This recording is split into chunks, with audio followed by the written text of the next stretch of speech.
que en el curso de mecánica de suelos, con el nombre de consolidación unidimensional o consolidación primaria, ¿ok? Entonces, todo este proceso, ¿no?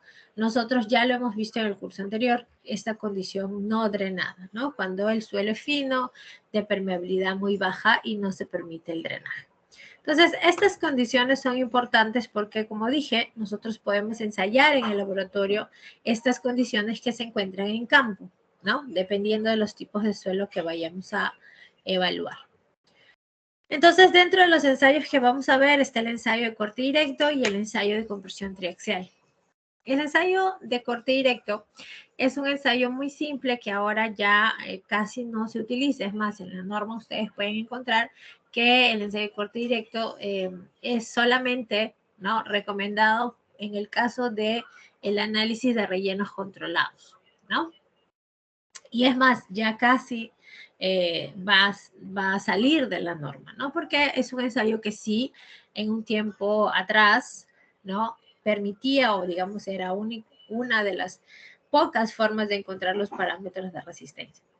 Pero ahora el ensayo de compresión triaxial es un ensayo mucho más completo, es un ensayo mucho más interesante de realizar. Sí, Rodrigo, ¿tienes alguna consulta? No, Miss, perdón, se prendió el micrófono. Ok. Entonces, el ensayo de compresión triaxial ahora es un ensayo mucho más completo, ¿no? Que nos permite evaluar justamente varias condiciones, ¿no? Que ya vamos a ir analizando, ¿ok? Entonces, yo voy a comenzar por el ensayo de compresión triaxial, en el que nosotros tenemos aquí, bueno, este equipo que nosotros vemos al lado derecho, ¿no? Depende del fabricante, ¿sí? Pero en general la mayoría de los equipos es bastante parecido. Lo que nos interesa es saber el esquema, qué es lo que ocurre, ¿no? O cuáles son las partes de este ensayo. Entonces voy a acercarme un poquito a solamente a esta parte aquí, ¿no? Este es el ensayo de compresión triaxial, el equipo, y esta es la cámara, ¿ok? Esta es la cámara en donde al interior está el suelo, ¿no? El espécimen de suelo. Voy a ir poniendo aquí algunos nombres. Está. Este es el espécimen de suelo, ¿ok? Que está recubierto por una membrana de caucho, ¿no? Está recubierto por una membrana de caucho. Tanto en la parte superior como en la parte inferior tiene piedras porosas, ¿no? Tiene piedras porosas, ¿ok? A todo esto, como dije, se le llama la cámara de compresión triaxial. Si nosotros nos damos cuenta, por esta parte de aquí, ¿no?, están las líneas de drenaje. Y hay una línea de drenaje que ingresa y hay otra línea de drenaje que sale, ¿cierto? ¿Qué quiere decir? Que yo puedo, por ejemplo, ensayar la muestra en un suelo saturado. Y si yo mantengo abiertas las válvulas, voy a permitir el flujo. Quiere decir que puedo ensayar una condición drenada. Pero si yo quiero ensayar una condición no drenada, entonces cierro la válvula, ¿no? Cierro la válvula y se induce el exceso de presión de poros. Entonces, este ensayo es mucho más completo porque nosotros acabamos evaluando, ¿no?, diferentes condiciones, ¿de acuerdo? ¿Y qué válvula es esta? Esta, ¿no?, por este lado aquí, voy a colocar, por este lado aquí, nosotros tenemos la presión de confinamiento, ¿no? Entonces, todo esto se llena de agua, ¿no?, o de un fluido al cual se le aplica una presión. Toda la cámara, ¿ok? Toda la cámara se llena de agua, ¿no?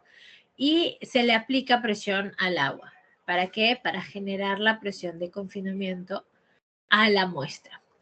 Y luego, ¿no?, porque este ensayo tiene varios puntos, en la parte superior se genera, ¿no?, o se agrega una presión, ¿no?, una carga, ¿sí?, que, bueno, se distribuye en toda esta parte superior. el platito de carga, ¿no? Esta carga vertical se distribuye en toda esta área, entonces voy generando una presión hasta llevar el suelo a la falla, ¿no? Entonces, en eso consiste este equipo, ¿no? Del ensayo de compresión triaxial, ¿ok? Entonces vamos a verlo con un poco más de detalle.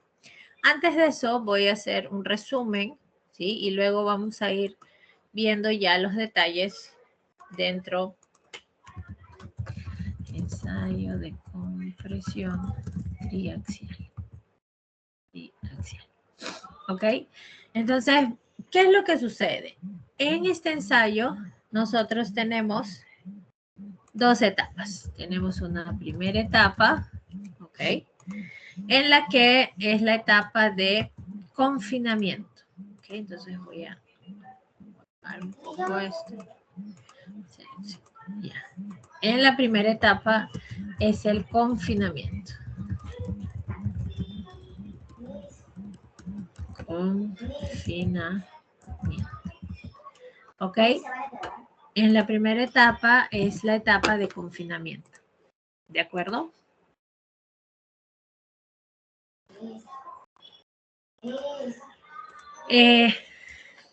Aquí nosotros lo que tenemos es un espécimen, ¿no?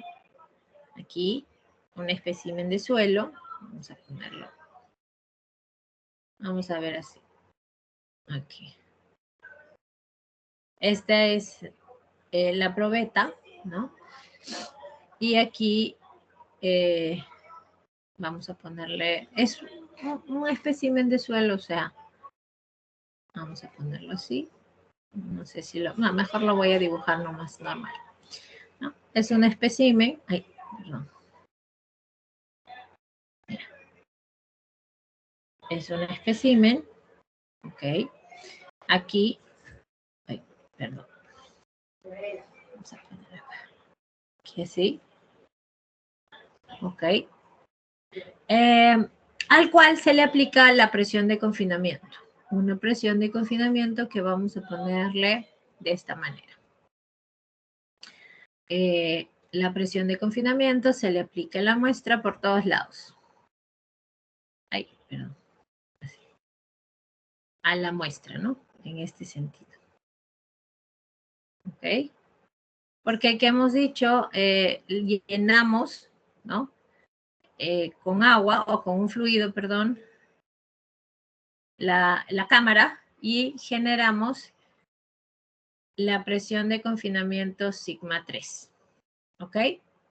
Esta presión de confinamiento sigma 3 corresponde a llevar el suelo a la condición inicial en la que él estaba. ¿De acuerdo? ¿Qué condición es esa? Entonces, nosotros cuando analizábamos aquí el terreno, vamos a poner por acá, cuando analizábamos esta condición, ¿no? Nosotros, ¿qué hacíamos? Retirábamos la muestra, ¿cierto? Y aquí ya no hay confinamiento y lo que hacemos durante el ensayo es confinar la muestra con las mismas presiones que tenía en campo.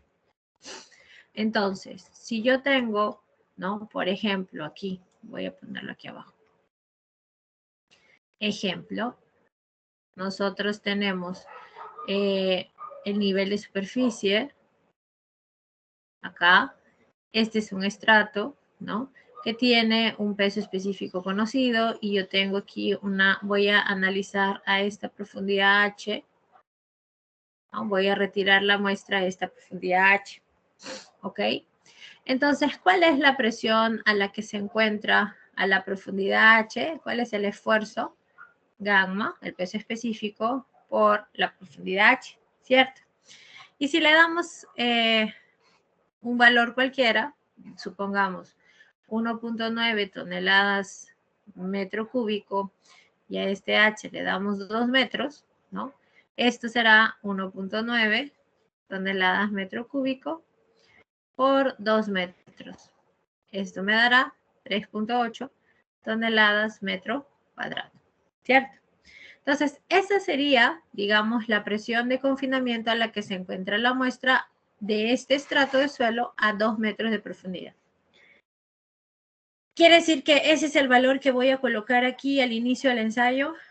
No necesariamente. ¿Por qué?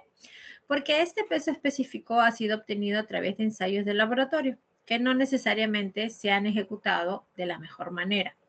Entonces, ¿qué decimos nosotros? Que hacemos 3 ensayos, ¿no es cierto? Entonces, por ejemplo, hacemos el ensayo 1, el ensayo 2 y el ensayo 3 y analizamos 3 presiones de confinamiento distintas, ¿ok? Que por ejemplo aquí puede estar en toneladas metro cuadrado. Y aquí yo pongo un valor, aquí pongo otro valor y otro valor. En estos valores que estamos colocando aquí, que vamos a colocar aquí, este valor debe estar incluido. O sea, debo evaluar intervalos de sigma 3 en los que la presión de confinamiento de campo esté incluido. Por ejemplo, yo puedo evaluar 3, 5, 7. ¿No? ¿Por qué? Porque evalúo 3 estados de esfuerzos distintos en los cuales la presión de campo, ¿no? Está incluido. ¿De acuerdo? ¿Se entendió esta parte?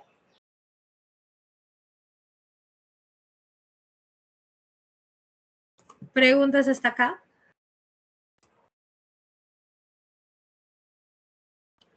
Bien.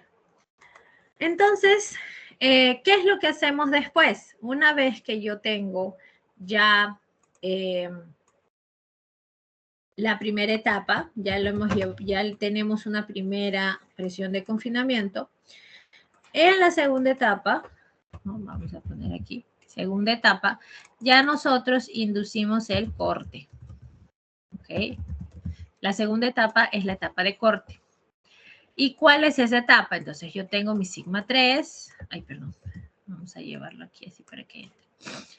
Yo tengo mi espécimen con el sigma 3 y voy aplicando, ¿no? Y voy a aplicar aquí un esfuerzo adicional, ¿ok? Que se le conoce como delta sigma. A este delta sigma se le conoce como esfuerzo desviador, ¿ok? Esfuerzo desviador. ¿Qué sucede? Yo voy aplicando, ¿no? En intervalos de poco a poco hasta que el suelo falla, ¿ok? Cuando el suelo falla, ¿sí? Yo voy a encontrar el sigma 1. El sigma 1 va a ser igual al valor del sigma 3 más el esfuerzo desviador que lleva el suelo a la falla. ¿Ok?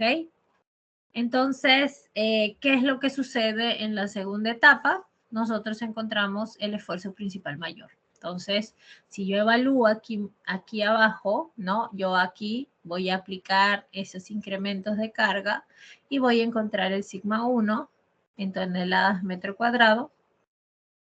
Y voy encontrando los valores de sigma 3 y sigma 1. Pero, ¿qué hemos dicho? Estos son los 3 estados de esfuerzos en donde el suelo acaba fallando para cada uno de los ensayos. Pero durante la ejecución del ensayo nosotros vamos evaluando, ¿no? Diferentes estados de esfuerzos hasta llegar a la falla. Entonces ahí es donde decía que nosotros podemos tener 20, 30 círculos de Mohr. Entonces, ¿qué era lo que utilizábamos en ese caso? La trayectoria de esfuerzos para representar a la variación de los esfuerzos en el tiempo, también durante la ejecución del ensayo. ¿Ok? ¿Se entendieron las 2 etapas?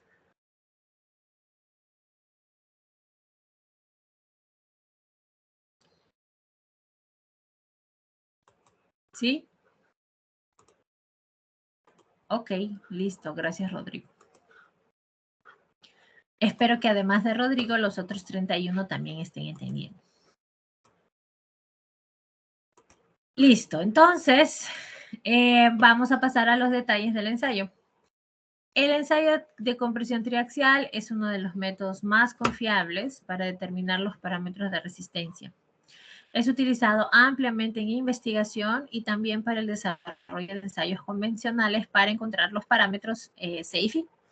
Generalmente es utilizado con cuerpos de prueba cilíndricos de 50 milímetros de diámetro y 150 milímetros de altura. El cuerpo de prueba se envuelve en una membrana y se coloca dentro de la cámara cilíndrica, ¿no? Aquí dentro de esta cámara,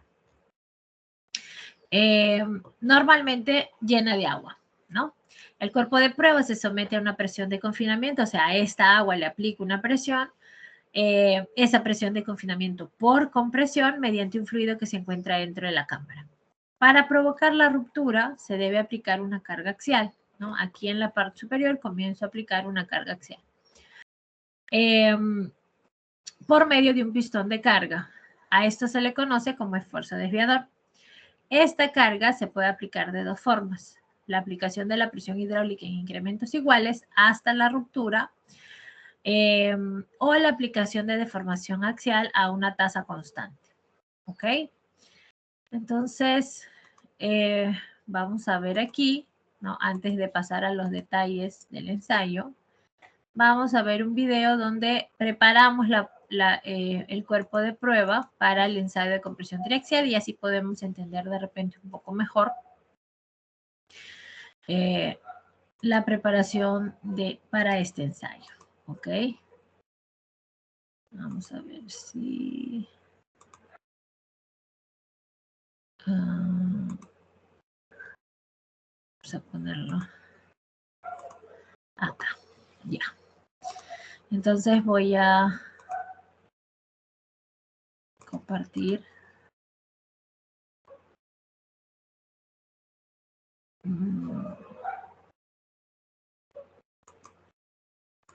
Ya, voy a compartir aquí.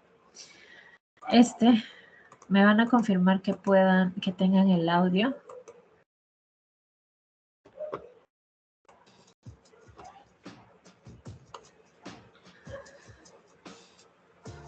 Start by preparing your specimen. Sí se puede escuchar. Listo, gracias Adriano. Perfecto. Continuemos. Voy a ponerlo en pantalla completa. In accordance with your test standard. Once you have trimmed your sample to size, you will need to remove the split mold. In some cases, it can be useful to apply a small amount of non-corrosive silicone grease along the groove of the two halves of the split mold to help reduce resistance. We recommend the use of PT-FE silicone grease. If the specimen is stuck, use a disc the same size diameter as your specimen to apply even pressure when pushing. Be careful not to damage the specimen in the process. Now you have removed the specimen, you can place it on the base pedestal of the triaxial cell.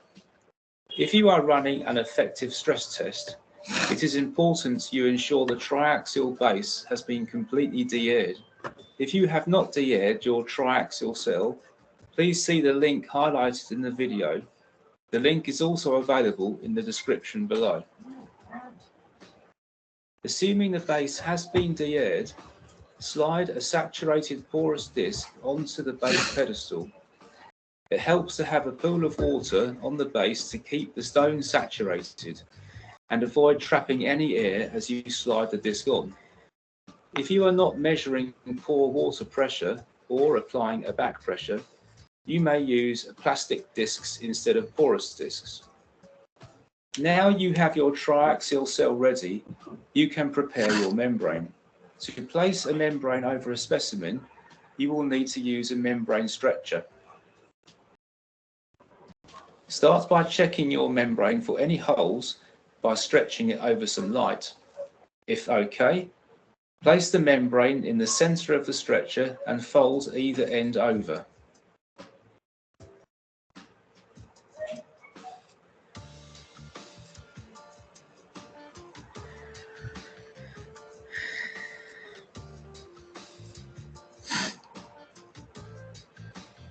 The suction ball will act as a vacuum, sucking in the air between the membrane and stretcher, making it easier to slide over your specimen. Position the specimen on the base pedestal. You can now place the membrane stretcher over the specimen without damaging it by using the suction ball. Once in position, remove the suction ball to release the vacuum. Roll both ends of the membrane off the stretcher.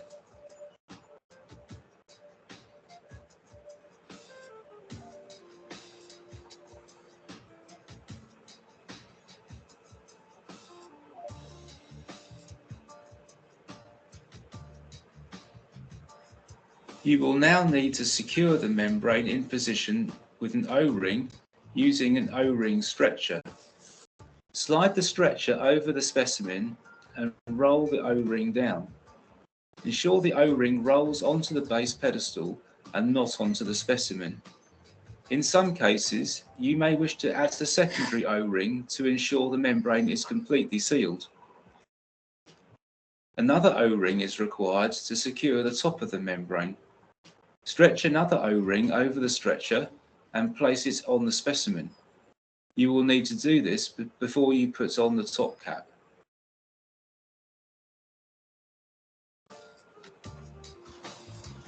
Place a saturated porous disc on the specimen and the top cap on top. Twist the top cap to avoid the drainage lead getting trapped when positioning the top half of the triaxial cell. Roll the membrane up over the top cap.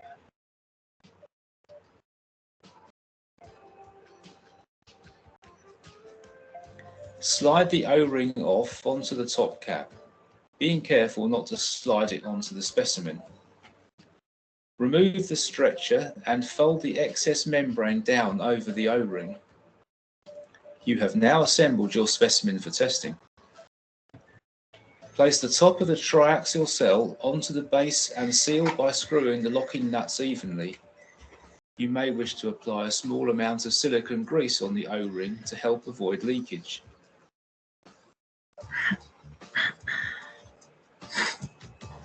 Position the cell in the triaxial frame. Open a path from the de-aired water tank into the triaxial cell. Ensure the bleed valve is open and fill the cell with de-aired water.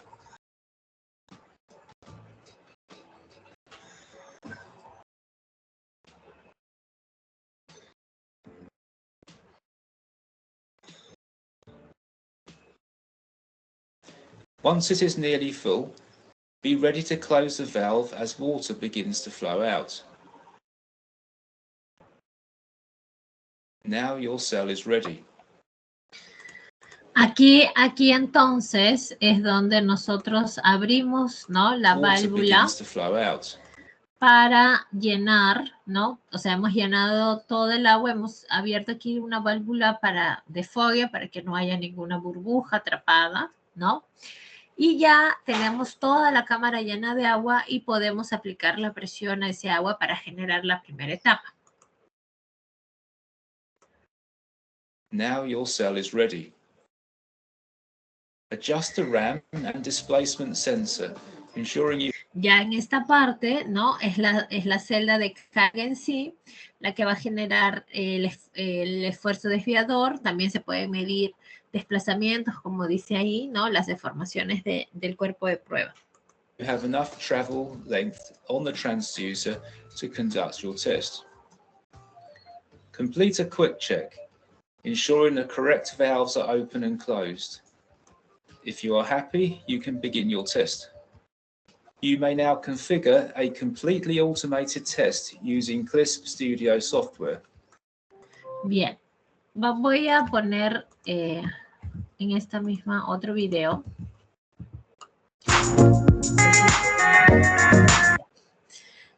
Bueno, este tiene un volumen que en verdad no necesitamos porque nadie habla nada. Es el mismo ensayo, pero en este caso se observa cómo es la retirada del cuerpo de prueba al final del ensayo. ¿Okay? Entonces, un poco que se repite una parte. Este equipo es distinto, ¿no? Diferente al que vimos en el video anterior. Esta cámara es un poco más grande. Esta es de un laboratorio en el sur, en la Universidad del Sur de Brasil, ¿no? También tiene exactamente los mismos, ¿no? Los medidores, las válvulas, por donde ejercemos presión a la cámara, etcétera, ¿no? Entonces, aquí también hace la preparación del cuerpo de prueba. Si vemos, es un cuerpo de prueba un poco menor, ¿no? Al anterior, ¿sí? Es más chiquito, pero se sigue el mismo procedimiento, ¿no? Tienes una muestra inalterada de suelo, a la cual, ¿no? Vas a tener que agregarle lo mismo igual, ¿no? La membrana de caucho, las piedras porosas, todo el mismo procedimiento que hemos visto en el video anterior, ¿no? ¿De acuerdo?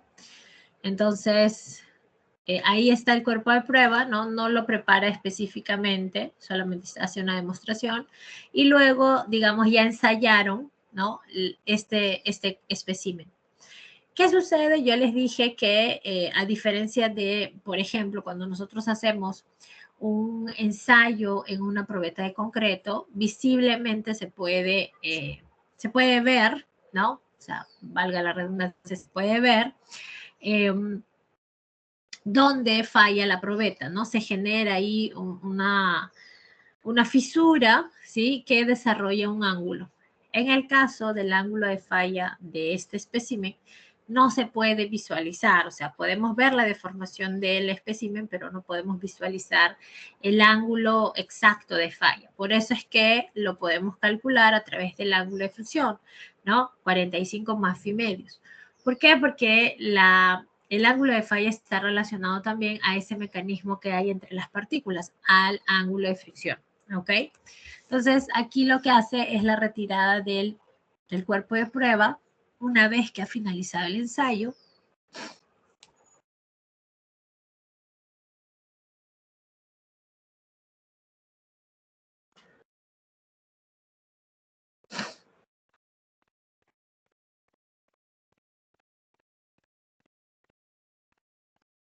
Se está drenando todo el agua. Y retiramos, ¿no? Porque aquí están las líneas de drenaje por donde ingresa, ¿no? Donde se puede saturar el suelo y también por donde sale, ¿no? Entonces se ha deformado, ¿cierto? No se evidencia, o sea, no es necesariamente este el ángulo de falla, porque el ángulo de falla se da internamente, ¿no? Entonces, bueno, ahí haces la retirada del cuerpo de prueba, puedes ver la deformación, no necesariamente se dibuja el ángulo de falla, y aquí, bueno, le puedes llevar, retirar una muestra, ¿no? Y encontrar inclusive algunos otros valores, ¿no? El contenido de humedad, por ejemplo, al final de la muestra para establecer hasta qué saturación estaba, etcétera, ¿no? Entonces, ese es, digamos, el inicio, ¿no? Lo que ocurre, porque la etapa de confinamiento ya se da a través de generar la presión a la cámara. La etapa de corte ya es cuando aplicamos el esfuerzo desviador, ¿no? Entonces, en esos casos, ¿sí? Es que desarrollamos el ensayo. ¿Alguna duda? ¿Alguna consulta?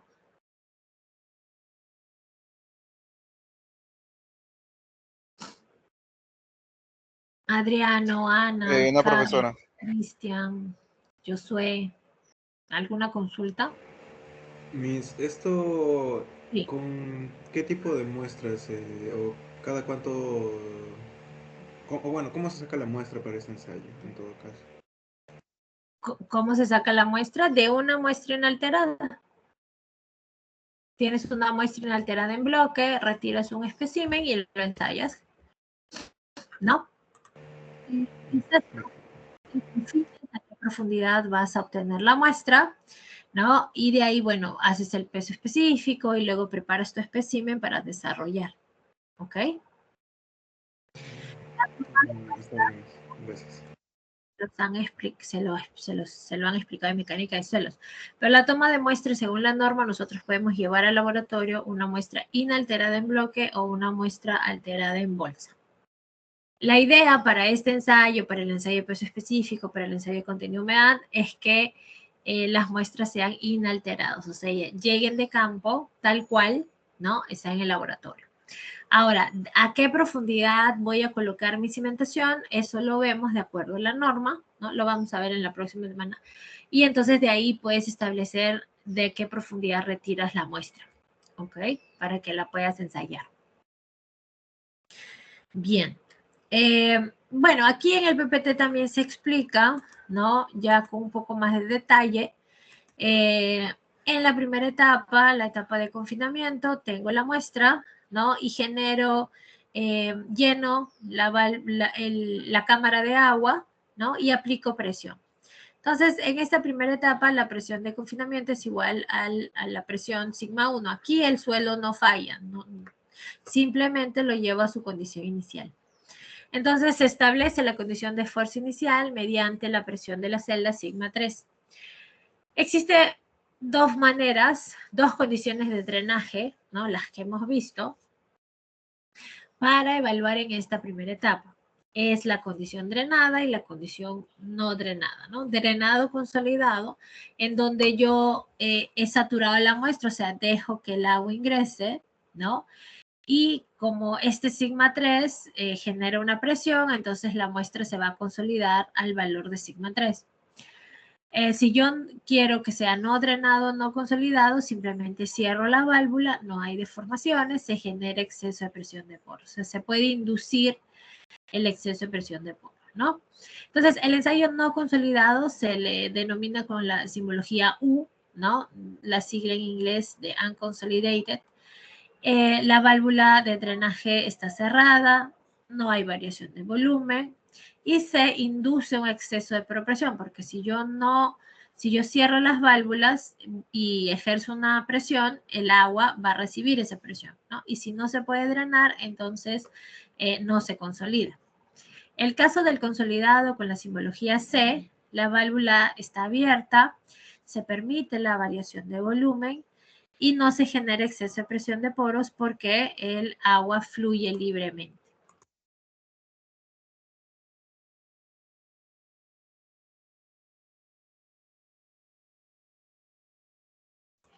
Entonces, aquí se genera en la primera etapa solamente la presión sigma 3.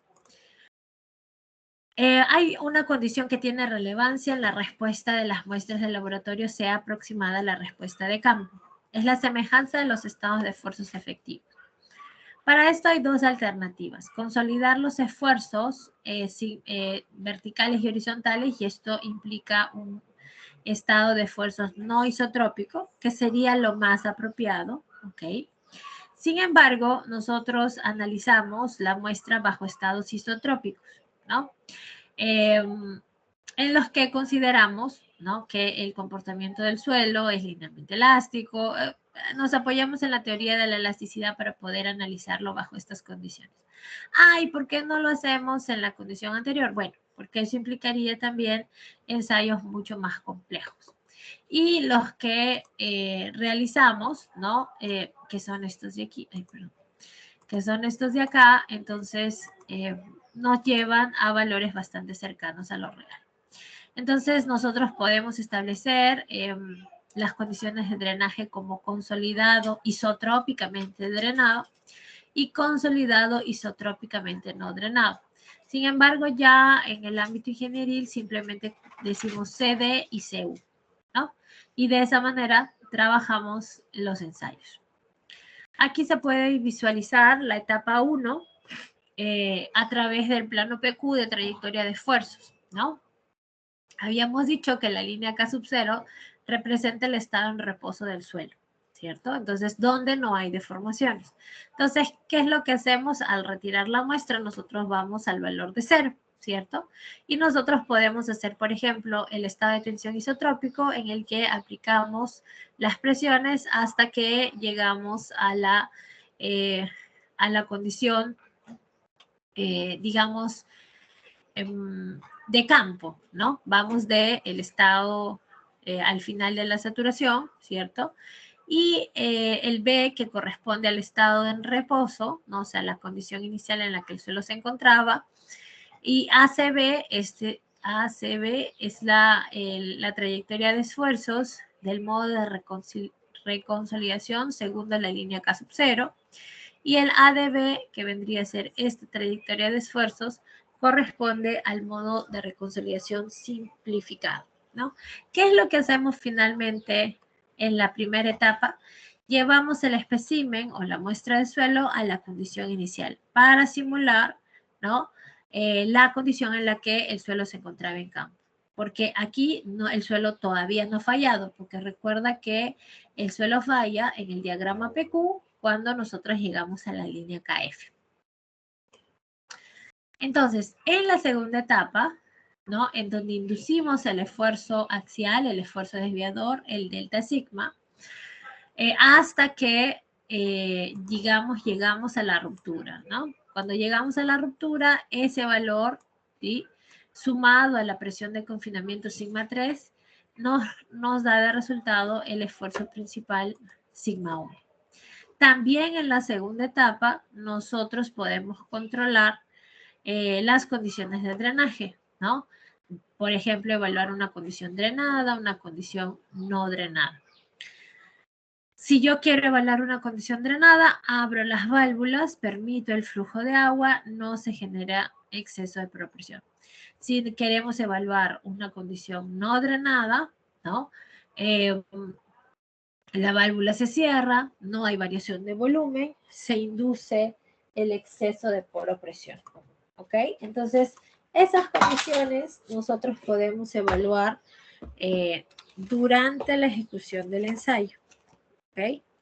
En todas las condiciones. Bien. Si vemos ahora aquí, ¿no? En la primera etapa, en la etapa de confinamiento, solamente tenemos el sigma 3, ¿ok? Y en la etapa de corte ya podemos calcular el sigma 1. Y si conocemos el sigma 1 y el sigma 3, tenemos un estado de esfuerzos, ¿no? Un círculo de Mohr, ¿no? Que es finalmente el que se evalúa, ¿cierto? Y si nosotros tenemos los 3 estados que llevan el suelo a la falla, la tangente a esos 3 estados de esfuerzos corresponde al criterio de falla de Mohr-Coulomb. ¿Ok? Y estos mismos estados de esfuerzos en la falla, ¿no? Estos puntos máximos, nosotros los podemos plotar aquí en el diagrama PQ a través de la línea KF, ¿no es cierto? Entonces, podemos evaluar la trayectoria de esfuerzos a partir de estos resultados del ensayo. También, tanto en la primera como en la segunda etapa. ¿No? Bien. Aquí se muestra un otro ejemplo, no es que, y también solo para mostrar que no es que siempre la trayectoria de esfuerzos va hacia la derecha, ¿no? En sentido ascendente, sino que depende de las condiciones que vayamos a ensayar, ¿no? Si yo tengo el suelo está en reposo y coloco una cimentación, sí, pues voy a estar aumentando los esfuerzos. Pero si yo hago una excavación, voy a liberar los esfuerzos. Ahora, si yo voy a hacer un túnel, también voy a tener una liberación de esfuerzos a una determinada, en una determinada área. Y también voy a tener, ¿no? Si yo coloco una placa de anclaje, también voy a tener una disminución, bueno, un aumento, pero en el otro sentido respecto a los esfuerzos. Entonces tengo la línea KF, ¿no? En ambos sentidos también, ¿no? Entonces todo depende de las condiciones que vayas a ensayar. En nuestro caso, nuestras trayectorias de esfuerzos, como están aumentando las presiones, nosotros tenemos siempre en el sentido de estar aumentando las presiones hasta llegar a la falla. ¿Ok? Una vez que hemos revisado el ensayo de un modo general, nosotros podemos evaluar 3 tipos, ¿ok? Nosotros podemos evaluar 3 tipos del ensayo de compresión triaxial, que corresponde a estos 3. Este ensayo de compresión no confinada no se realiza en el mismo equipo, o sea, no se realiza con la cámara de compresión, se realiza en otro equipo, entonces por eso lo evaluamos de manera independiente, ¿ok? Entonces, lo que nos interesa en este caso son estos 3 ensayos, ¿de acuerdo? ¿Hasta aquí alguna pregunta, alguna consulta, algo que no haya quedado claro? Todo claro, profesora. Ok, está bien.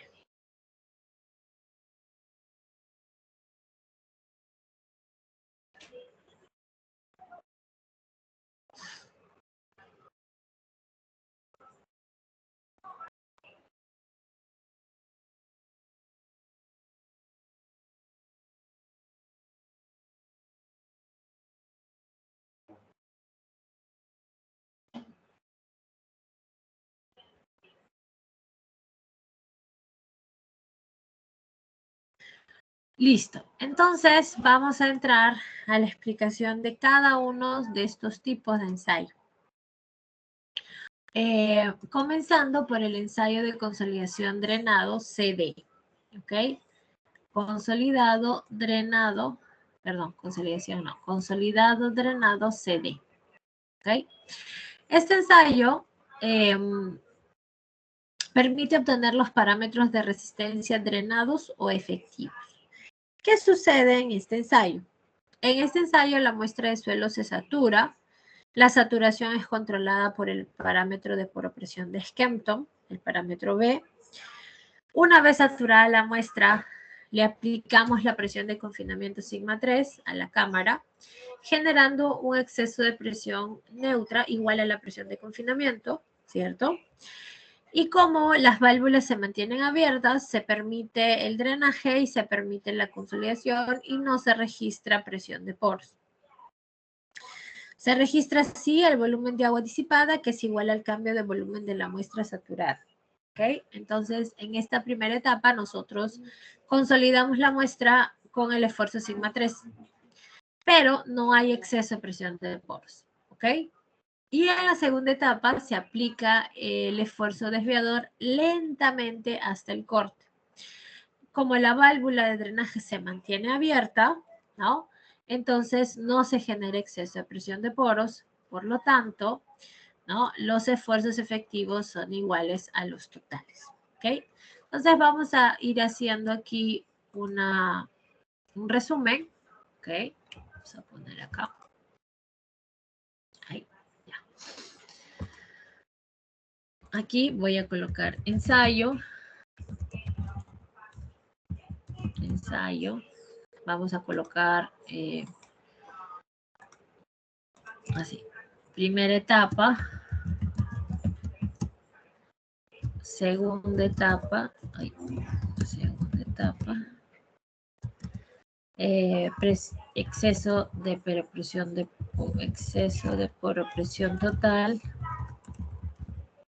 Poropresión total.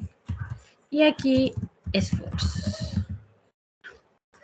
Vamos a llevar esto un poquito más de acá. ¿Ok? Y en el primero habíamos dicho el ensayo CD consolidado drenado. Consolidado drenado. ¿Ok?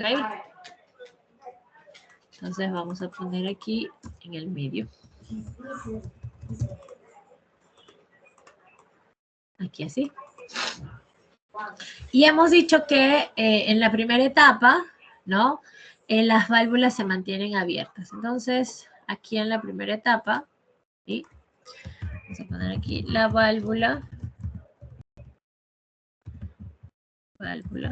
abierta, ¿ok? Por lo tanto, el exceso de presión de poros, o sea, eso sí lo voy a colocar aquí, el exceso de presión de poros es 0, ¿no? El exceso de presión de poros en la primera etapa es 0. ¿Ok?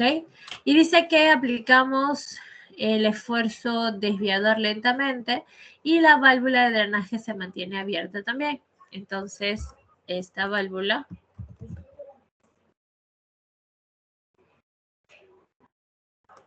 abierta, el exceso de presión de poros en la segunda etapa también es 0. Por lo tanto, el exceso de presión de poros total es 0 también, porque es la suma de las presiones de poros en las dos etapas. Igual a 0. Y como dice aquí también, ¿no? Y eso es, digamos, lo que resaltamos aquí, los esfuerzos, ¿no? Son iguales. Los esfuerzos efectivos son iguales a los totales. Entonces, si el esfuerzo efectivo es igual al esfuerzo total, yo voy a tener la cohesión efectiva igual a la cohesión total, el ángulo de fricción efectivo igual al ángulo de fricción total. ¿De acuerdo? Esto para el ensayo CD en la primera, o sea, para el primer ensayo, ¿no? ¿De acuerdo? Vamos a ponerlo así. Ya está. Ese es para el ensayo CD. Entonces, veamos más detalles sobre el ensayo CD. Voy a grabar.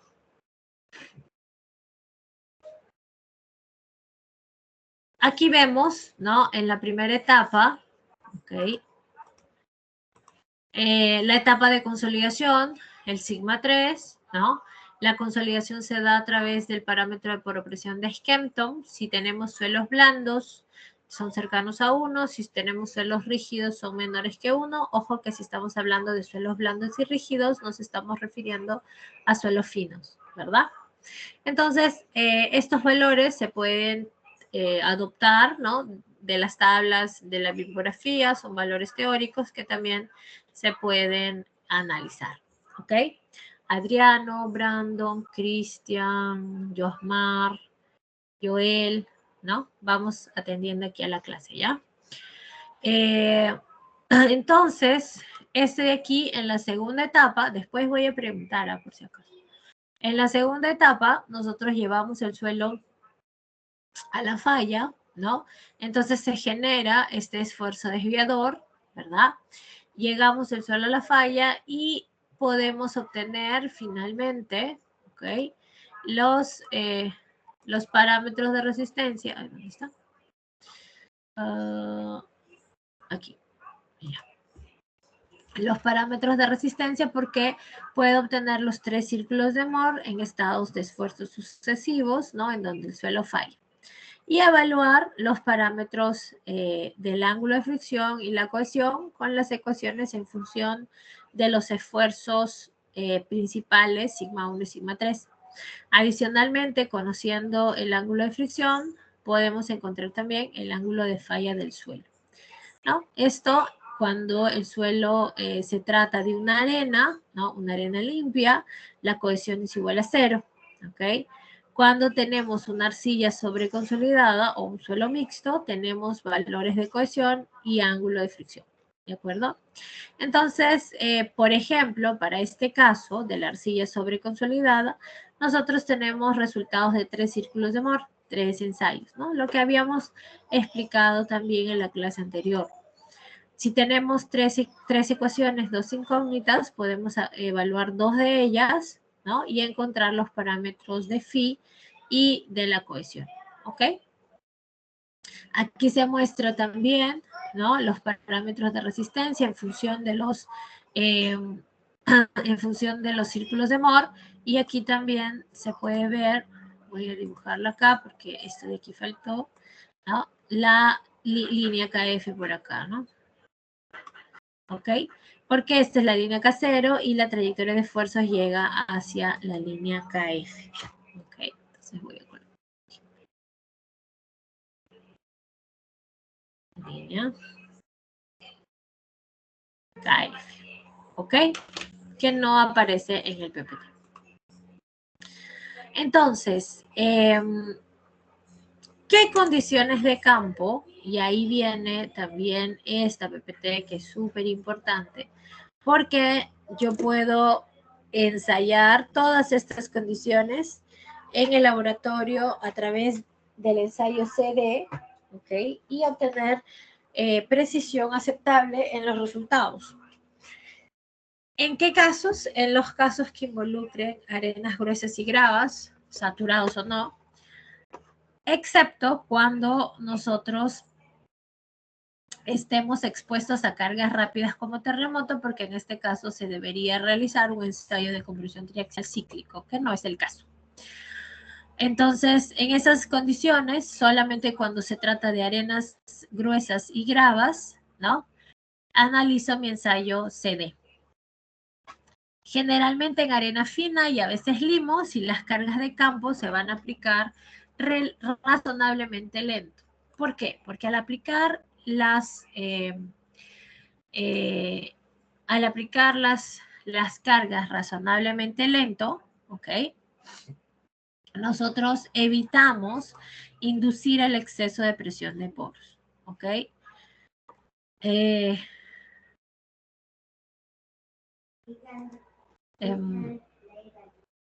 Eso es lo que hacemos cuando evaluamos cargas lentamente.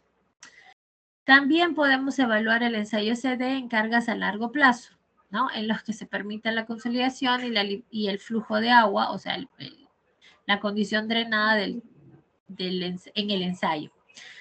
Taludes varios años después de la excavación, terraplenes construidos muy lentamente, sobre depósitos de arcilla blanda, presas de tierras con filtración constante, cimentación sobre arcilla mucho tiempo después de la construcción, etc.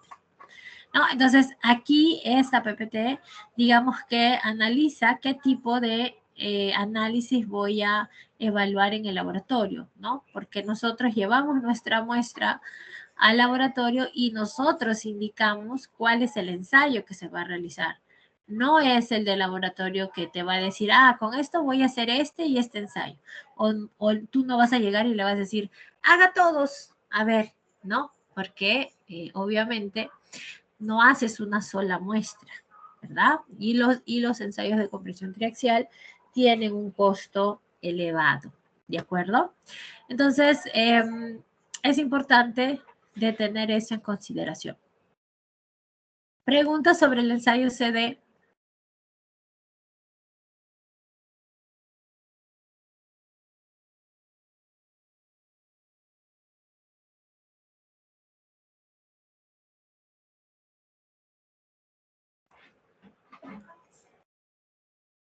Cristian, ¿quedó todo claro?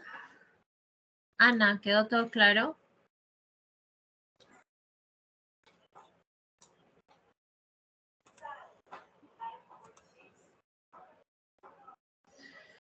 No necesariamente de preferiblemente, sino que en estas condiciones, ¿no? O sea, en todas estas condiciones puede ser. Es preferible cuando se tienen arenas gruesas o gravas, cuando se tienen arenas finas, pero las cargas son lentas, o cuando tienes condiciones a largo plazo, ¿no? Entonces, en esos casos utilizas o ensayas el ensayo de compresión consolidado drenado.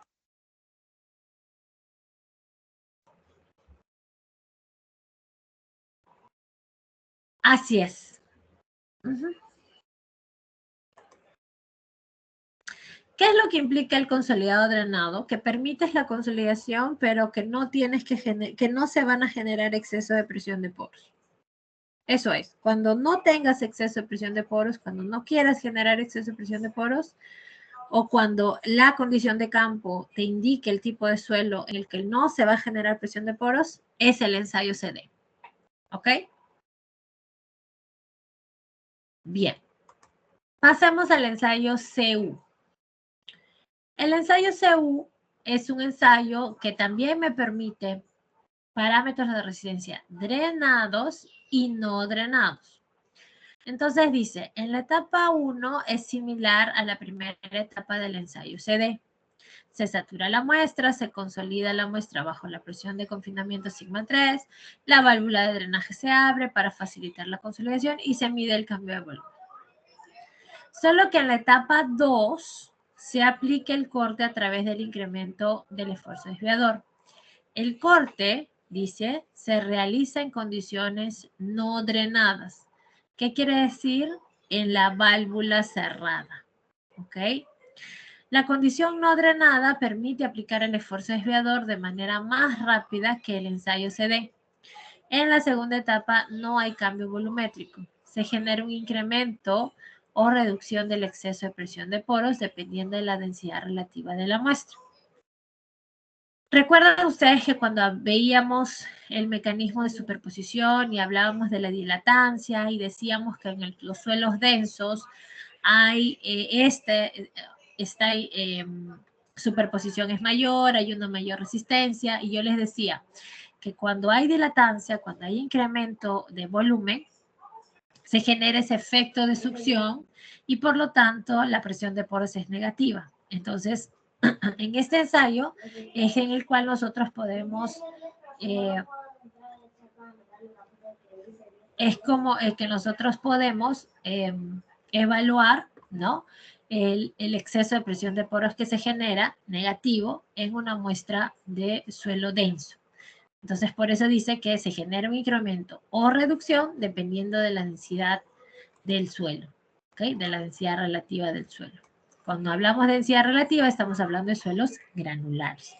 Entonces, si queremos hacer el resumen, ¿no? Vamos al resumen que teníamos por acá. Vamos a ver lo siguiente. Dice que bueno, voy a copiar esto para hacerlo todo del mismo tamaño. Dice que en la primera etapa, el ensayo CU consolidado no drenado, vamos a poner aquí, consolidado no drenado, ¿ok? En la primera etapa se da igual, ¿no? Es decir, no hay exceso de presión de poros porque la válvula se mantiene abierta. Pero dice que en la segunda etapa, en la etapa de corte, la válvula se abre. Ay, perdón, aquí es cerrada. Ah, no, abierta, ¿sabes? En la segunda etapa, perdón, aquí, vamos a ver.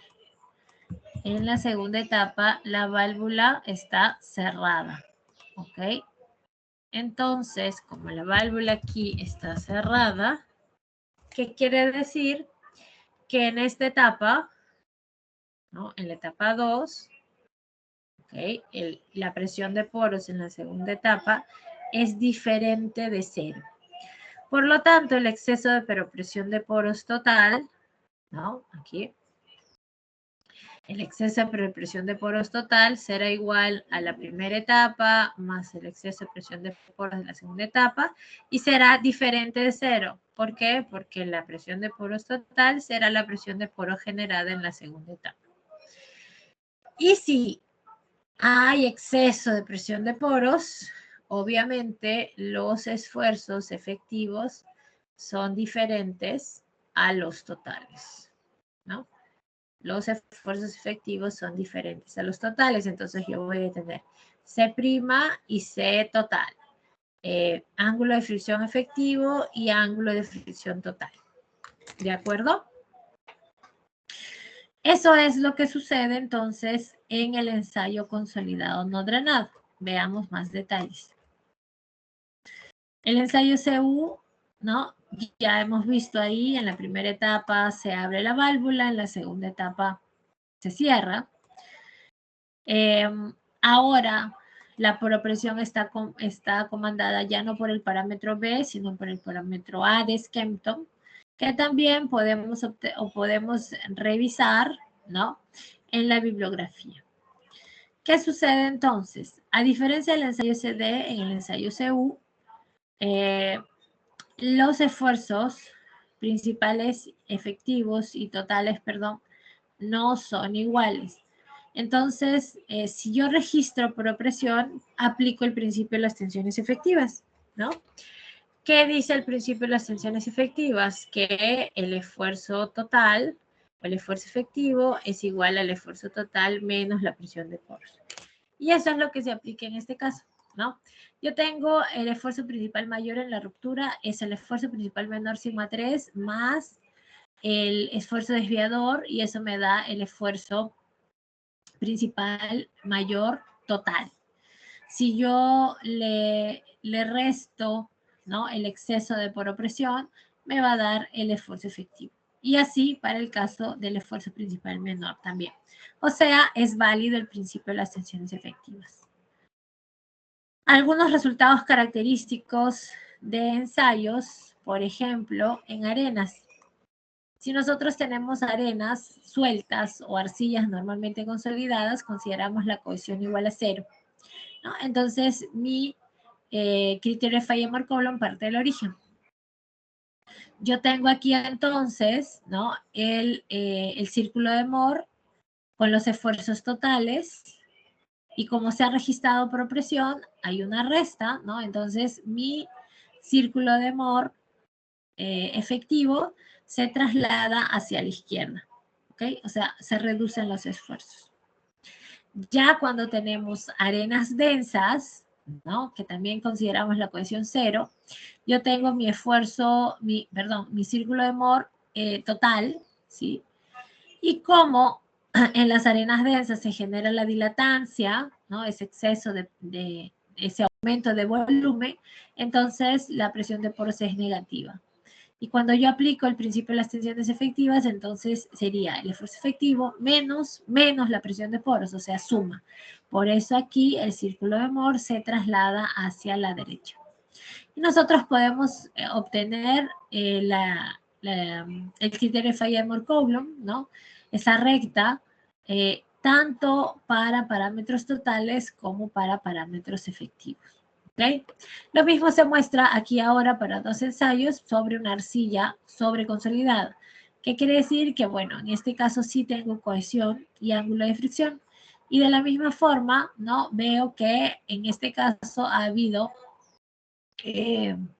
también dos ensayos, ¿no?, y hemos evaluado los esfuerzos totales, ¿no?, y los efectivos, ¿no? El esfuerzo total y el efectivo, ¿no?, se ha trasladado hacia la derecha también. ¿Ok? Entonces, estas PPTs aquí donde se muestran resultados de ensayos característicos son importantes que ustedes analicen. Aquí ya se muestra el plano sigma tau y el diagrama PQ, ¿no? Entonces, ¿qué tengo para el caso de los esfuerzos efectivos, ¿no? Aquí, entonces mi trayectoria de esfuerzos comienza acá y va hacia acá. Y el esfuerzo total, total está aquí y el efectivo para acá porque se reduce. Entonces, la trayectoria de esfuerzos va en ese sentido. En la trayectoria de esfuerzos no necesariamente, ¿no?, yo dibujo el círculo de Mohr, la verdad solamente corresponde a estas dos líneas, ¿no? No necesariamente esto es una curva también, simplemente se le da curvatura para que se pueda observar mejor el cambio, ¿no? ¿De acuerdo? ¿Hasta aquí alguna pregunta?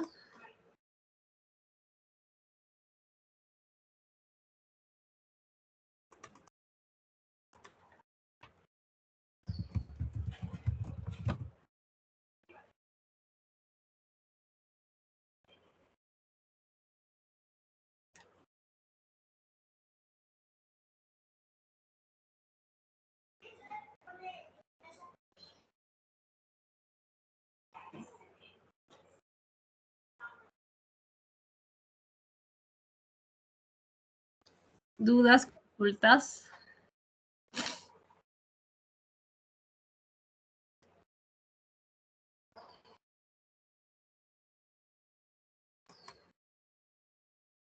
Ok. Aquí se muestra ya una trayectoria de esfuerzos un poco más compleja, ¿no?, cuando ya hemos evaluado muchos más estados de esfuerzos.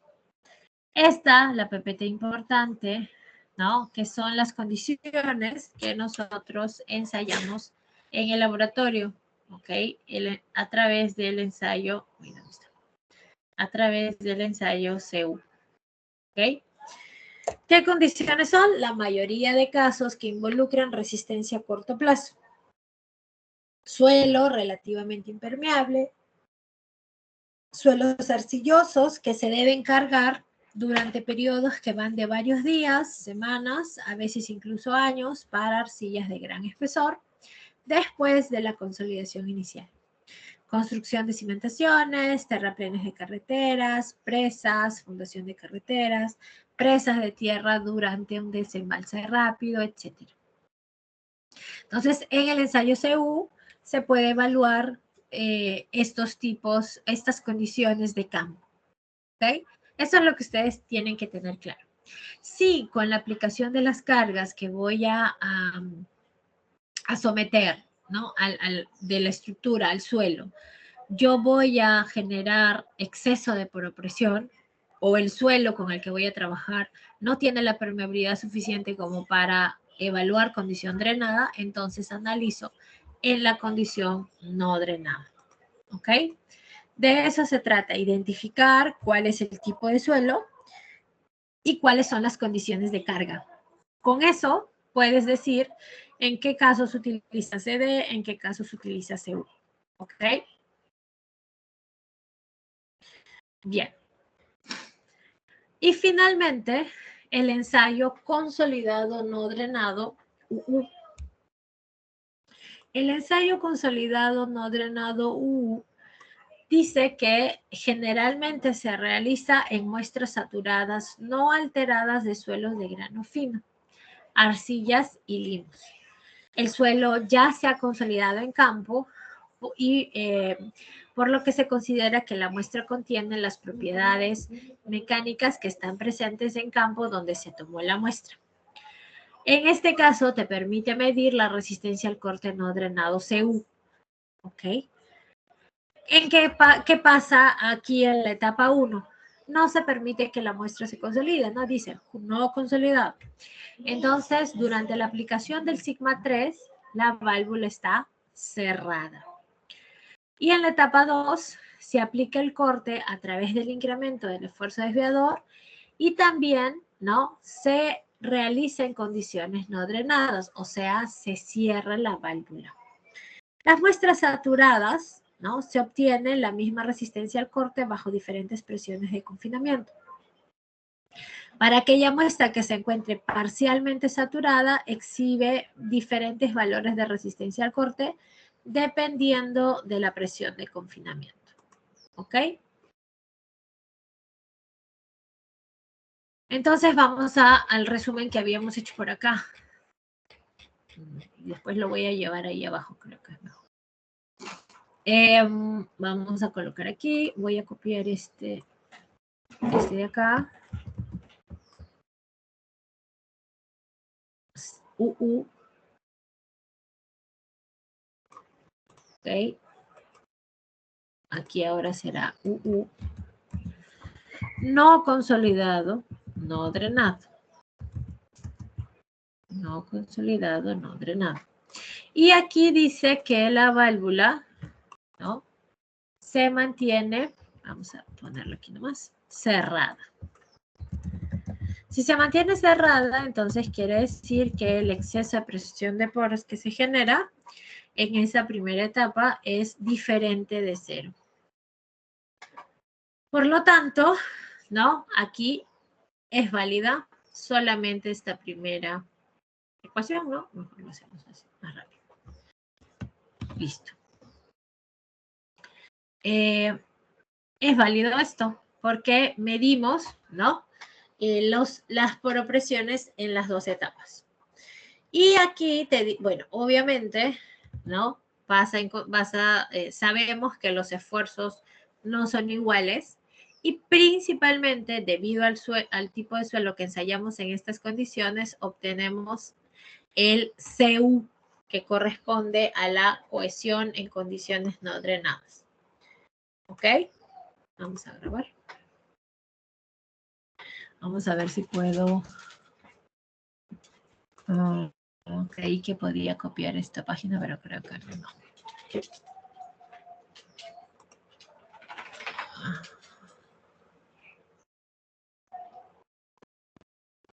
Bueno, ya no importa.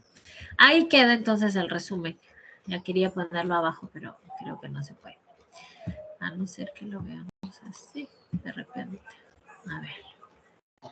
Voy a tratar de... Voy a ir bajando esto. Ah, creo que no. Creo que no se puede mover esto. A ver.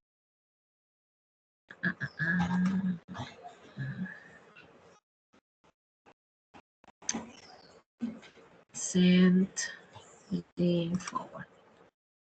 No, ya bueno, no importa. Vamos, continuamos nomás con lo que ya tenemos.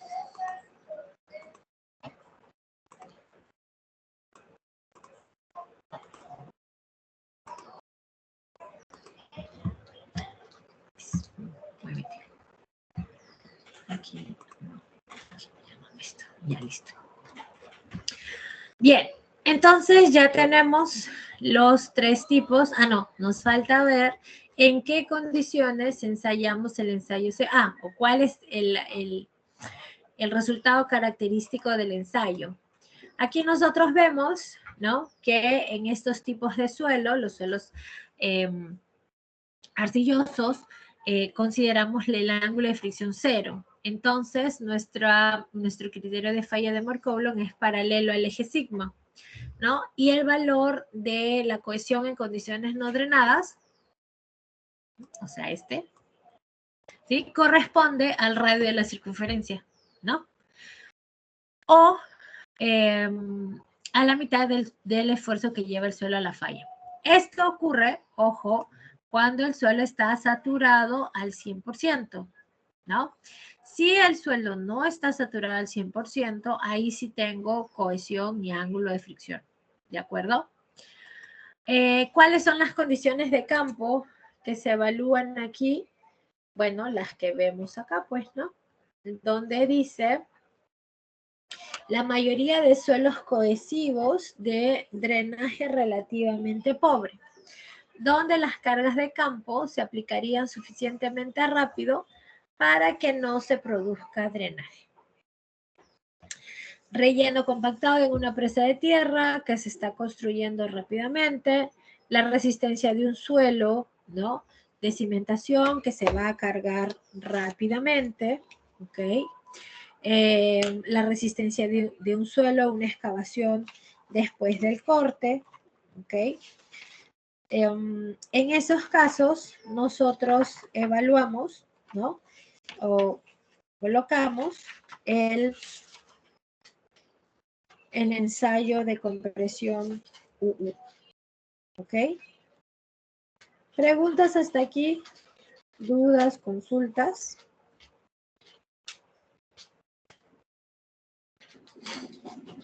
¿Todo claro? Bien. El otro ensayo que aparece ahí como cuarto, ¿no?, es el ensayo no confinado, compresión triaxial, bueno, en verdad sería compresión axial no confinado UC, ¿no? ¿Por qué no lo puse junto? Porque, como vemos, se desarrolla en otro equipo, no dentro de la cámara de compresión. Este tipo de ensayo ocurre, ¿no?, o se analiza para evaluar las condiciones o para obtener la cohesión en condiciones no drenadas CU. Normalmente se utilizan muestras inalteradas de suelos cohesivos, ¿no?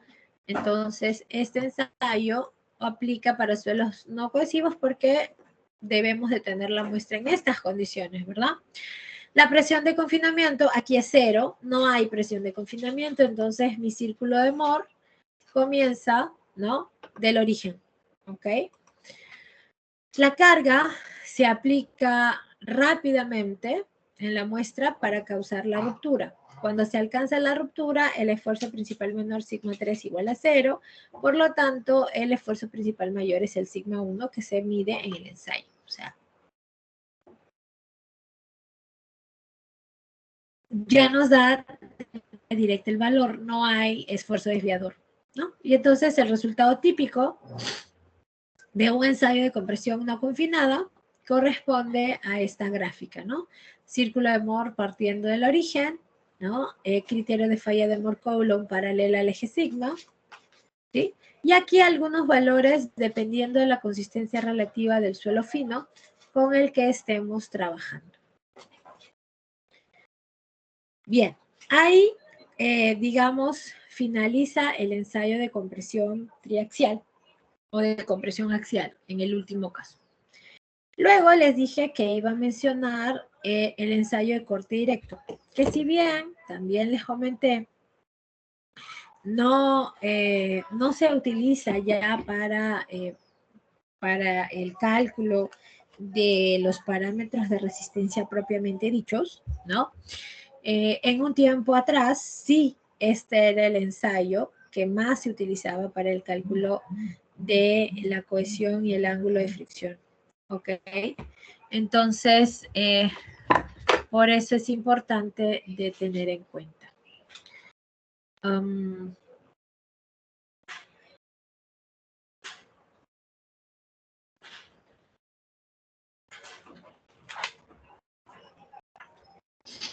Bien, veamos algunos detalles entonces sobre este ensayo. El ensayo de corte directo es un ensayo simple, antiguo, ¿no? Que se usaba para determinar los parámetros de corte del suelo. En este caso, ¿sí? Los cuerpos de prueba podían tener forma circular o cuadrada. El tamaño de los cuerpos de prueba generalmente eran de 5 centímetros o 10 centímetros y 2 centímetros y medio de espesor. En este ensayo predeterminamos la superficie de falla, ¿ok? De forma horizontal. Se genera una fuerza normal que es aplicado de forma constante en la parte superior de una caja metálica de corte. La fuerza de corte es aplicada al mover una mitad de la caja de tal forma de provocar la ruptura durante el cuerpo de prueba. Dependiendo del equipo, el ensayo puede ser de carga controlada o de deformación controlada, ¿no? En el ensayo de carga controlada, la fuerza de corte es aplicada en incrementos iguales hasta la ruptura. En el ensayo de deformación controlada se aplica una tasa constante de desplazamiento de corte. ¿Ok? Bueno, antes de entrar aquí, voy a nuevamente hacer como que un resumen, como hicimos en el caso anterior. ¿Ok? Voy a poner aquí ensayo de corte directo. Entonces, voy a poner aquí un poquito más. Igual que en el caso anterior, también se desarrolla en 2 etapas. En la primera etapa, ¿ok? Que es, ya no necesariamente se le llama como etapa de confinamiento, pero, ¿no? Como hemos dicho, es una caja metálica, ¿sí? Que está dividida a la mitad. Entonces, es algo así. ¿Ok? Voy a mover un poquito porque están, digamos, juntitas. ¿Ok? Y en esta primera etapa, bueno, vamos a ponerle aquí la base. Ay, espérense, ¿quién está hablando en el chat? Araceli, ¿no se escucha? ¿No se escucha lo que estoy hablando? Avísenme porque de repente estoy hablando un montón y nadie me está escuchando. Si se escucha, entonces no es problema de Araceli. Muy bien. Bueno, aquí está la base, ¿ok? Entonces, en la primera etapa, nosotros generamos, ¿no? Como dice ahí en la descripción, tenemos una carga, una fuerza normal, se le aplica una fuerza normal a la caja, ¿no? Este es un resumen, ¿no? Ahorita después vamos a ver ahí el video. Una fuerza normal, ¿ok? Esa fuerza normal, ¿no? Corresponde, bueno, en este caso sería, si yo quiero encontrar la presión, ¿no? que se le aplica ahí a la muestra sería la fuerza normal entre el área, ¿no? Sería lo que equivale a la presión normal, a lo que equivaldría al sigma 3 que usábamos en el caso anterior, ¿no? También debes elegir cuáles son las presiones que vas a ensayar, ¿no? Tienes que ensayar también 3 veces, ¿no? Tienes que hacer 3 ensayos en la misma muestra en diferentes condiciones. Entonces, voy a poner aquí. Ya en la segunda etapa, ¿ok? En la segunda etapa, lo que hacemos, segunda etapa, estamos en esta condición de generar una presión normal y aplicamos además, ¿no? Una fuerza cortante, en este sentido, una fuerza horizontal, ¿no? Voy a poner aquí así. Una fuerza horizontal, llamémosle T, que hace que la caja se deslice, ¿no? Se desplace, ¿ok?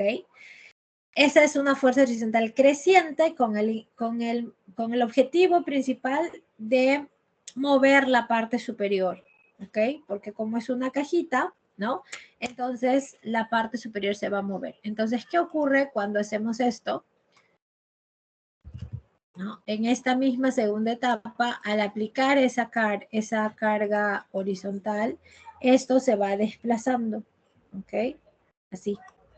Entonces, aquí se genera, ¿no? Aquí se genera, voy a colocarlo en verde. Aquí se genera una superficie de falla, ¿no? Aquí se genera una superficie de falla horizontal. ¿Ok? Horizontal. Y aquí se genera, ¿qué cosa? Aquí se genera una deformación, ¿no? Aquí se genera una deformación. Este delta, ¿no? Yo voy aplicando la carga, ¿sí? Hasta que este delta, y ahí termina el ensayo, hasta que este delta es más o menos 10, llega a más o menos 10% del diámetro o sección de la muestra. Del diámetro o sección de la muestra. ¿Ok? Entonces, ese es el ensayo de corte directo.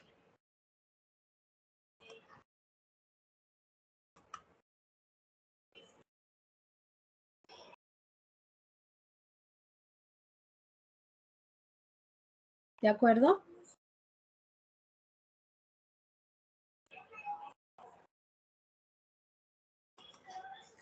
¿Se entendió el ensayo? ¿Cuáles son las gráficas que se obtienen? Estas. Se obtienen las gráficas, ¿no? De esfuerzo cortante y deformación cortante, ¿ok? Y el comportamiento es diferenciado porque en el caso de las arenas densas o arcillas sobreconsolidadas, nosotros tenemos esta gráfica en donde podemos obtener un corte pico, ¿no? Una resistencia al corte pico y una resistencia al corte residual. En el caso de arenas sueltas o arcillas normalmente consolidadas, la gráfica que se desarrolla es solamente esta, ¿no? Solamente hay una resistencia en donde el suelo falla, ¿ok? ¿Por qué? Porque no está tan confinado, ¿no? La muestra está en condición suelta. En este ensayo, a diferencia del ensayo de compresión triaxial en el que nosotros obtenemos los valores de sigma 1 y sigma 3 para poder trazar los círculos de Mohr, aquí nosotros obtenemos los cortantes, ¿no? Las deformaciones, y esos cortantes los relacionamos a los esfuerzos normales, ¿no? A estos de aquí que obtenemos, ¿ok? Entonces, no tengo el sigma 1 y sigma 3, lo que tengo son pares, sigma tau, ¿ok? Y sigma 1, tau 1, sigma 2, tau 2, y eso me permite establecer también, ¿no? el criterio de falla de Markov, por ejemplo, para parámetros pico o para parámetros residuales. ¿Ok? Este ensayo, ¿sí? En el ensayo de corte directo, y eso es importante tener en cuenta, no se puede, no se tiene control sobre el drenaje. ¿Ok? Las cargas se aplican lentamente para no inducir el exceso de poropresión. Entonces, si no es posible, poropresión, si no es posible medir la poropresión, entonces los esfuerzos, ok, aquí el esfuerzo efectivo es igual al esfuerzo total, ¿no? Entonces, esto es importante de considerar en el caso del ensayo de corte directo. Por eso es que es un ensayo simple, por eso es que ya no se utiliza. Bueno, en la norma todavía van a encontrar que el ensayo de corte directo es posible utilizar en el análisis de rellenos controlados, pero no para la obtención ya de parámetros de resistencia del suelo para proyectos de ingeniería. ¿Ok? Bien, entonces puedes obtener, por ejemplo, las gráficas características para las arenas, ¿no? Ahí tienes los pares sigma tau que has adoptado en el ensayo. Y también el criterio de falla para las arcillas, donde sí tienes, ¿no? El valor de la cohesión y el ángulo de fricción. Aquí la cohesión es 0, ¿no? Cuando parte del origen. Desventajas. No se tiene control sobre el drenaje, no se puede medir la poropresión, por lo tanto el ensayo debe ejecutarse lentamente, ¿no? Para no inducir corte debido a la poropresión.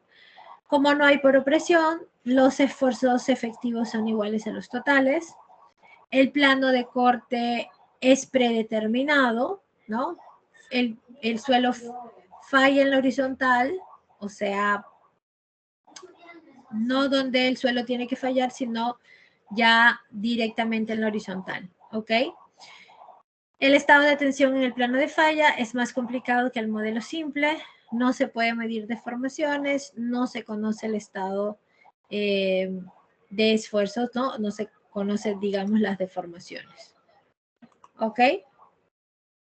¿Preguntas hasta aquí? ¿Quedó claro el ensayo de corte directo? Vamos a entrar a ver aquí el video del ensayo y con eso finalizamos para dejar solamente los ejercicios. ¿Ok? Vamos a ver si...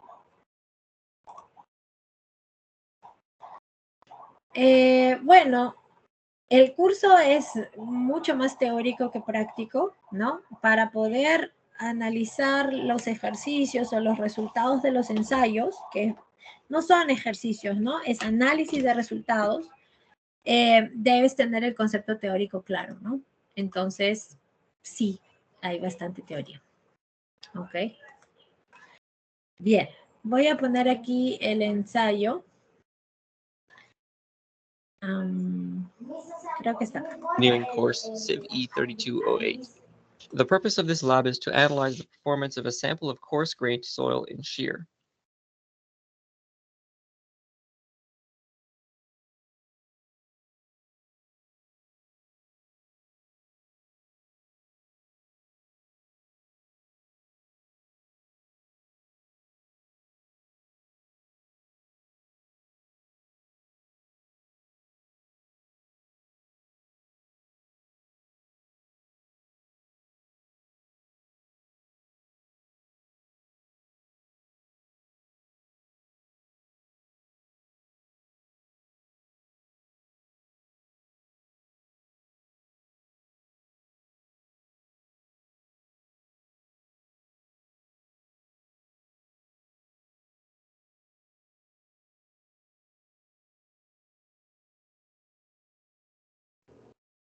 A motor which drives the box forward. Por este ladito aquí, nosotros estamos aplicando la carga horizontal Y luego van a ver que esto de aquí va a subir aquí, va a aplicar la carga vertical, ¿no? La normal.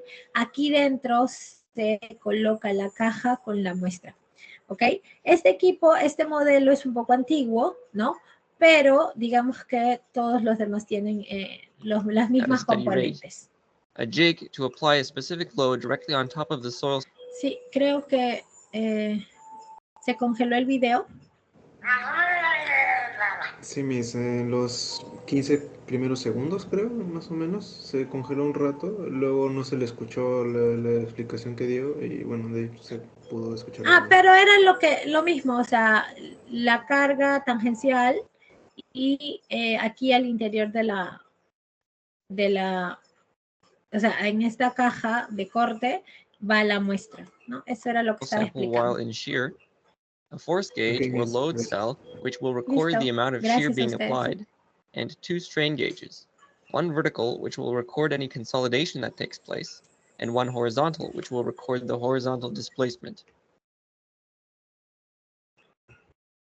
Obtain a sample of soil in a container and record the mass of the soil plus container. In our case, we will be using this sand. Assemble the 2 halves of the shear testing box by aligning the holes and tightening the 4 screws. Fill the testing box with soil like this. Fill the box most of the way, leaving a space of about half a centimeter. Gently compact the soil using a hammer. Use this flattening tool to flatten the surface of the soil. The tool also shows what level of soil is appropriate. If there is too much, remove some like this. If there is not enough, add more. Place the metal plate with ridges face down on the soil. Make sure that the ridges are perpendicular to the direction of loading. Loading will be applied in the direction of the large hook on the testing box. Place the top cap on top of this, as well as a small metal ball which holds up the vertical load jig. Finally, record the mass of the remaining soil in the container. This will give the mass of the soil being used in the test. Use the 2 handles to lift the testing box and place it in the larger shear box like this. Remove the screws holding the 2 halves of the testing box together. Note that the top half of the shear testing box is now free to move around. Mount the load cell between the shear testing box's hook and the brace at the end by adjusting this screw. Adjust the horizontal strain gauge so that it's resting against the outer shear box. Place the loading jig on top of the testing box and move the vertical strain gauge on top of this. The vertical gauge should sit on the extended bit of metal on top of the jig. Load the testing software and make sure all 3 gauges are connected. This software will record displacement in both directions and load. The motor at this end can be adjusted to change the rate of displacement. We will change it to 1.3 millimeters per minute. For our experiment, we will be running the shear test at 3 levels of vertical load: 4 kilograms, 8 kilograms, and 16 kilograms. Apply 4 kilograms to the bottom of the loading jig. Zero the instruments and start the test. The software should start recording. Once the horizontal load peaks and then drops off, stop the test and save the data to a file. Reset the mechanism for the next test by moving the shear boxes to their original positions. Increase the load to 8 kilograms and repeat the Aquí se van aplicando, ¿no?, los diferentes estados de carga. Procedure for the next test, and repeat it once again for 16 kilograms. For each of your tests, the horizontal load should climb to a maximum and then taper downward. The maximum load will increase with increasing confining pressure. Ojo que aquí primero se evalúan cargas, ¿no? Las cargas horizontales aplicadas contra los desplazamientos. Y eso luego digamos, se coloca en términos de esfuerzos. For vertical displacement, your tests should look something like this. Determine the maximum load at each level of confining pressure. Plot horizontal load on the y-axis against the 3 confining pressures. Find the line of best fit to these 3 points. The apparent angle of shear resistance is the angle of this line. The apparent cohesion of the soil is the y-intercept of this line. Calculate both. Now that we've found both shear strength parameters, this concludes the direct shear test lab. Bien, preguntas, consultas, dudas. En el video Dígame. aparecen dos ángulos. Aparecen dos ángulos, que es uno el ángulo de roce, creo, y el otro no lo escuché No, bien, el pero- ángulo residual y el ángulo pico, que ya lo expliqué también aquí, ¿no?